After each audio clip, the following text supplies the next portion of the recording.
Welcome to The Explainer. Today we're diving headfirst into something that is absolutely fascinating and, let's be real, incredibly polarizing: UFO tech. I mean, we've all looked up at the night sky at some point and wondered, what is actually up there? There's this massive, almost mythic tension between what the public thinks the government is hiding and the cold, hard reality of what they actually suppress in the name of national security. So as we pull back the curtain today, we're going to see how the lines totally blur between cutting-edge physics, genuine military secrecy, and some pretty wild conspiracy theories. So let's kick things off with a literal bombshell.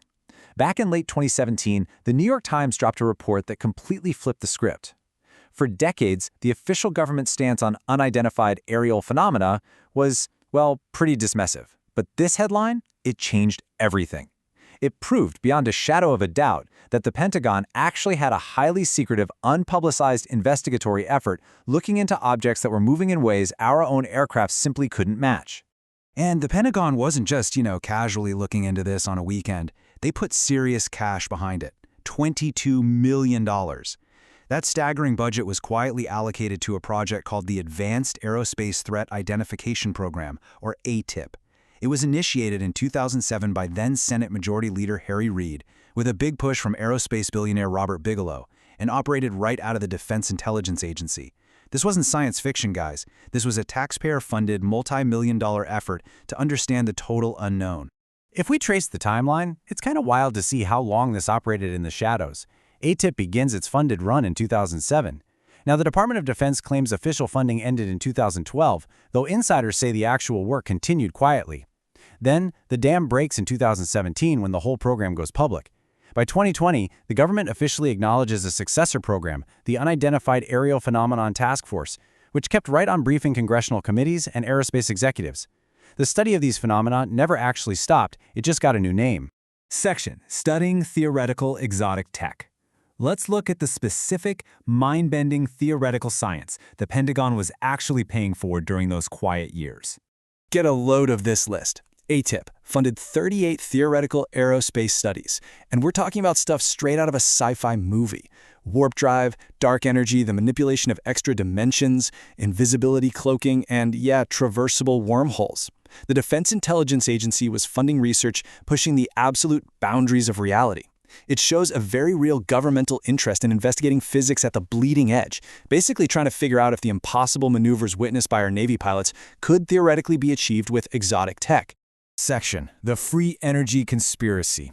Because when a secretive government agency funds research into extra dimensions, it creates a perfect storm for speculation, especially around suppressed, infinite power sources. A huge focus of these forbidden tech narratives is zero-point energy. Now, to be clear, zero-point energy is a 100% genuine concept in quantum mechanics. It's this fluctuating energy that exists even in a complete vacuum at absolute zero, which is necessitated by the Heisenberg uncertainty principle. But this very real scientific concept has been totally co-opted. The internet is flooded with theories claiming the government is hiding devices that can pull infinite, pollution-free power right out of the quantum vacuum to run everything from UFOs to your toaster. And this perfectly highlights the massive scientific roadblock here. On one side, you have these conspiracy claims about extracting infinite power from the vacuum. On the other side, a little thing called the cosmological constant problem.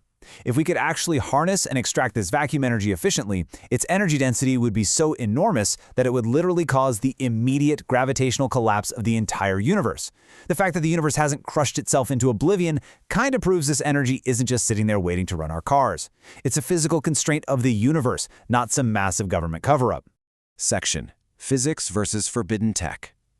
We have to impartially report that the scientific community rejects these forbidden devices not because of shadowy corporate monopolies protecting oil profits, but because of the fundamental laws of nature. Take claims of perpetual motion or over-unity machines. These are devices that supposedly spit out more energy than they take in. Sounds incredible, right? Well, they are mathematically and physically impossible. They directly shatter the first law of thermodynamics, which dictates that energy cannot be created or destroyed. The suppression of these free energy concepts is enforced by the intrinsic limitations of the physical world itself. When patent offices reject these machines, it's not a conspiracy, it's just rigorous scientific testing.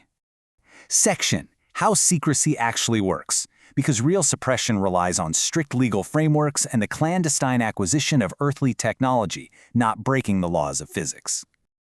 The reality of covert tech often looks a lot like this intricate 400 megahertz receiver box used in naval tracking systems. It represents the cold, hard science of defense research. It might not look like a sleek, silver flying saucer, but this is exactly the kind of highly classified, meticulously engineered hardware that actually wins wars. And protecting this kind of technology requires a massive hidden effort known as foreign material exploitation. For decades, intelligence operatives scoured the globe in a literal scavenger hunt for foreign tech. We're talking about secretly acquiring and analyzing crashed Soviet aircraft, like MiG-15s recovered from the ocean off North Korea, or secretly examining Soviet Luna spacecraft in foreign countries, and even tracking down unidentified space debris that fell in places like Nepal. The goal was to reverse engineer earthly technology to gain a strategic military edge.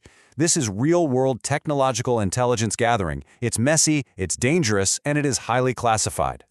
Back on the home front, the government legally suppresses advanced technology using a truly fascinating piece of legislation called the Invention Secrecy Act of 1951. Under this law, defense agencies like the Pentagon, the NSA, Homeland Security, they get to review new patent applications. If they decide that disclosing your invention to the public would harm national security, they can just slap a secrecy order on it. Imagine inventing a revolutionary propulsion engine in your garage, only to be legally forbidden from ever sharing it with the public or making a dime off your creation. And if you think that's rare, just look at the sheer volume here. In 1993, there are almost 6,000 active secrecy orders. Fast forward to 2017 and 2018, and those numbers are remarkably stubborn, hovering right around 5,790. That means nearly 6,000 real-world inventions are currently locked away in government vaults, legally forbidden from public view.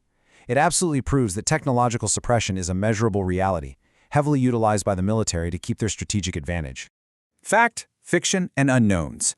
As we wrap up this explainer, we need to synthesize what we've learned and separate the impossibility of magical free energy machines from the very real world of classified defense research, black budgets, and legal tech suppression. And that leaves us with one final, deeply provocative question. We know the laws of thermodynamics can't be broken. We know the government has thousands of earthly technologies legally locked away from the public, and we know, thanks to the ATIP revelations, that our best military pilots are regularly encountering aerial phenomena that completely defy our current understanding of aerodynamics. So, in that gray area between theoretical physics and legitimate national security, what unknowns are we still looking at up there? When it comes to the reality of UFO tech, the truth might just be stranger than the conspiracies. Thanks for joining me on this explainer, and keep questioning what's possible.